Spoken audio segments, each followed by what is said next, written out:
இந்த மாதம் ஒவ்வொரு ஆண்டவருடைய பிள்ளைகளுக்கும் கர்த்தர் வாக்கு கொடுக்கிறார். வாக்கு தத்தங்கள் எல்லாம் இயேசு கிறிஸ்துவுக்குள் ஆம் என்றும் ஆமென் என்றும் இருக்கிறது.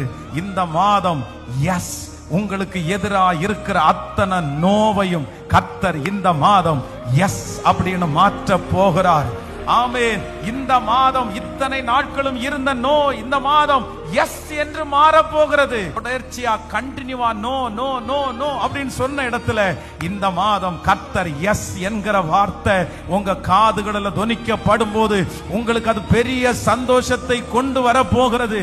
எல்லாருக்கும் நோ என்று சொல்லப்பட்ட அந்த இடத்துல உங்களுக்கு இந்த மாதம் எஸ் என்று ஒரு வாசல் உங்களுக்காய் திறக்கப்படுகிறது. நீங்க பிரயாசப்பட்டும் நோ அப்படின்னு சொல்லி இத்தனை நாட்கள் இழந்தது இந்த மாதம் எஸ் என்று கூட்டாளிகளை வர வைக்கிற அளவிற்கு, பக்கத்தில் இருக்கிறவர்களை நிரப்புகிற அளவிற்கு கர்த்தர் செய்ய போகிறார் என்று நம்புறவங்க கரங்களை தட்டி கர்த்தருக்கு ஆமென்.